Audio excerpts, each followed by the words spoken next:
Il y a trop de jeux là. Oh Sony. Oh, stop là. Stop. On n'arrive plus à suivre.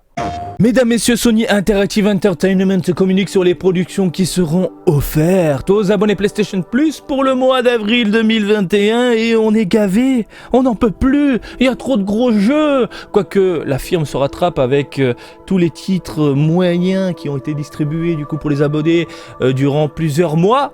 Et là, mais c'est la fête, c'est là. Non, je vais pas commencer à chanter du Disney. Mais c'est une fête, on est content, il faut célébrer tout ça. Merci Sony, je suis content, voilà, on nous gave. Mais alors on nous gave de grosses aventures, de belles productions. Et pour le mois d'avril, il y a quand même de la petite surprise qui fait extrêmement plaisir, surtout si t'es un vieux de la vieille comme moi. Et en mars 2021, je tiens à le rappeler, il y a eu non pas une ni deux, mais 5 productions PS4, PS5. Hein. T'as pas eu le temps de finir Final Fantasy VII? T'inquiète, il y a encore des gros jeux là qui déboulent. Putain de merde. Bref, on va faire le point sur ce qui était proposé. Par ailleurs, hein, durant le mois de mars, vous aviez eu la chance, l'opportunité de télécharger Final Fantasy VII Remake, qui est monstrueux, qui est magnifique, qui est incroyable, qui est bon. Bref, on va pas revenir dessus, mais je vous le recommande fortement. Si vous avez un PSVR Farpoint, qui est un petit jeu de shoot assez sympathique, surtout si vous avez la fameuse grosse mitraillette PlayStation, tout simplement. Mais c'est pas non plus le jeu de l'année. Bon, je vous invite à regarder ma vidéo précédente où je vous donne rapidement mes impressions. Remnant from the Ashes, pareil, hein, petit jeu d'aventure, pépère, avec de l'action, tout ce que tu veux. Maquette, que je n'ai toujours pas essayé. faut faire des énigmes, des matchs. J'ai pas essayé, ça m'attire pas plus que ça. Et Destruction All Stars, on va dire que ça passe. C'est pas non plus le jeu qui te retourne le cerveau, mais si tu veux un peu de vider le crâne avec des caisses un peu de folie, bon, petite exclusivité PS5, pourquoi pas t'amuser avec. Donc tout ce que je viens de vous dire est disponible jusqu'au 5 avril 2021. Vous pouvez le récupérer là, maintenant, tout de suite, profitez-en. Au pire, mettez tout ça dans votre bibliothèque, vous pourrez les télécharger beaucoup plus tard, hein, du moins que vous êtes abonné au PlayStation Plus. Et maintenant, on va parler des titres qui arrivent le 6 avril prochain.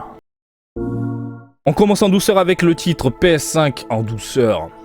C'est un jeu attendu, du moins de ce que j'en ai vu, par les vieux de la vieille qui ont connu la toute première PlayStation, qui ont passé énormément de temps avec cet extraterrestre un peu décalé, amusant, délirant, le fameux Abe. Salut, suis-moi. Hein, on en a passé des heures et des heures à essayer de libérer nos amis et compagnie, les Mudokons. Oddworld Soulstorm, l'aventure de Abe, déboule, là, ça arrive, et on te l'offre. On te l'offre.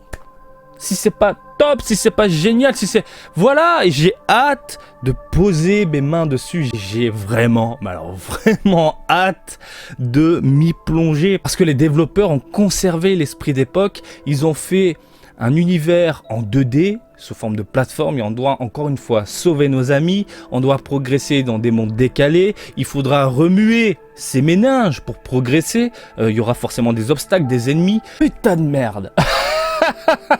Ah, j'en peux plus, je n'en peux plus, je veux vraiment lancer la vite, le 6 avril, vite. Abandonnez tous vos jeux et lancez-vous dans Oddworld. Voilà, j'espère qu'il sera à la hauteur de mes attentes. On continue les amis, non pas avec une toute petite production qu'on peut voir là, non, Sony te dit attends, tiens, je te donne un gros jeu, Days Gone. Alors Days Gone a été pointé du doigt à l'époque par les joueurs PS4. Alors ici nous avons un jeu PS4 qui, je le rappelle, tourne également sur PS5 grâce à la rétrocompatibilité. Days Gone s'est fait pointer du doigt à l'époque par rapport à, c'était quoi, les problèmes techniques, hein, des ralentissements, des bugs de collision, des temps de chargement insupportables, des bugs d'affichage. En même temps, on est dans un monde ouvert avec des espèces de zombies. Hein. Voilà, ça faisait un peu chier. Hein. N'ayons pas peur des mots. Cependant, le jeu a été peaufiné, il a eu droit à des patchs. Et sachez-le, si vous jouez sur PS5, et moi, j'ai commencé cette aventure parce que je l'ai déjà sur PS5, le jeu tourne parfaitement bien. On a du 60 FPS, c'est super beau, c'est super lisse, c'est super clinquant. Ça envoie du lourd. Après, dans cette aventure-là, disons qu'il y a une certaine répétitivité de ce que j'en ai vu. Hein, je ne l'ai pas terminé encore. C'est pour ça que je me suis arrêté parce que ça m'a gonflé un petit peu. Mais je pense que il faut rentrer dans cette aventure, il faut aller un peu plus loin que le début. Et là, apparemment, boum, ça t'accroche et tu kiffes jusqu'à la fin. Il y a Oddworld qui arrive. Pour moi, il y a Oddworld. C'est bon. Oddworld, stop, arrêtez tout. Mais bon, bref, Days Gone, c'est plutôt sympathique de proposer une exclusivité du coup PlayStation aux membres PS Plus. Voilà. Et on termine avec un titre PS4 qui tourne également sur PS5, Zombie Army 4 Dead War. C'est un jeu totalement décalé qu'on peut jouer en coopération dans un univers complètement nanardesque. C'est assumé. C'est du what the fuck total, tu vas avec un pote, tu mitrailles tout ce qui bouge, et puis voilà, c'est le genre de production où, encore une fois, tu te poses devant l'écran, tu éteins ton cerveau, t'as passé une journée de merde, voilà, je vais prendre cet exemple-là, je l'apprends toujours cet exemple-là.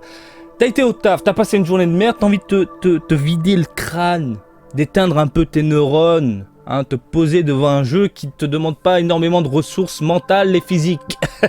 Tu lances Zombie Army 4, t'appelles un pote, bon on fait quoi, vas-y, on se fait un petit shoot. TPS, on y va, tu mitrailles tout ce qui bouge.